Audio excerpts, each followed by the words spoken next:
हाय, तर आज आम्ही आमच्या परड्यातल्या जांभळीच्या झाडाची जांभळं काढायला आलोय. तर चला आमच्यासोबत.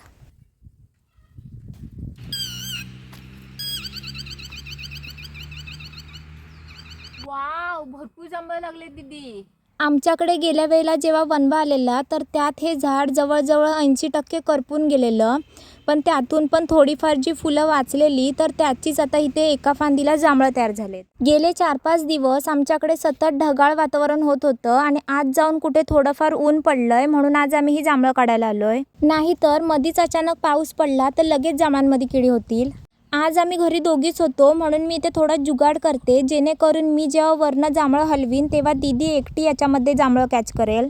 माझा जुगाड बघून मलाच हसायला येत होतं. मी 3 ठिकाणी पिन लावलेत आणि त्याच्यामध्ये एक काठी घातले आणि आता मी दीदीला दाखवत होती की असं पकड म्हणून.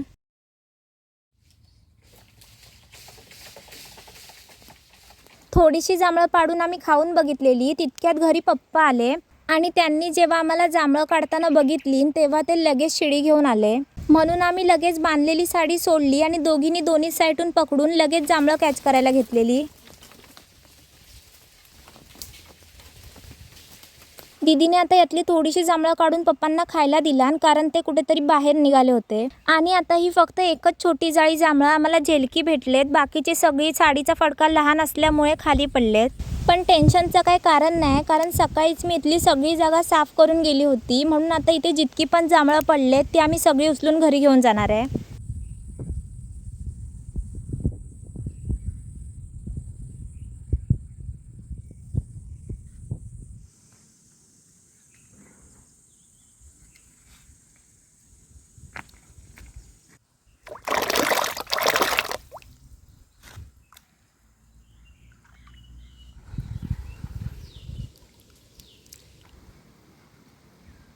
आमच्याकडे जांभळाची 5-6 झाडं आहेत आणि त्याच्यामध्ये या जांभळाचं सर्वात मोठं फळ आहे.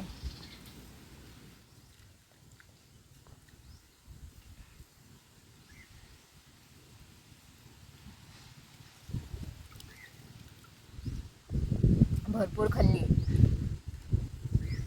लहानपणी आम्ही जेव्हा जांभळं खायचो तेव्हा आम्ही कॉम्पिटिशन लावायचो की कोणाची जीभ जास्त जांभळी होते म्हणून.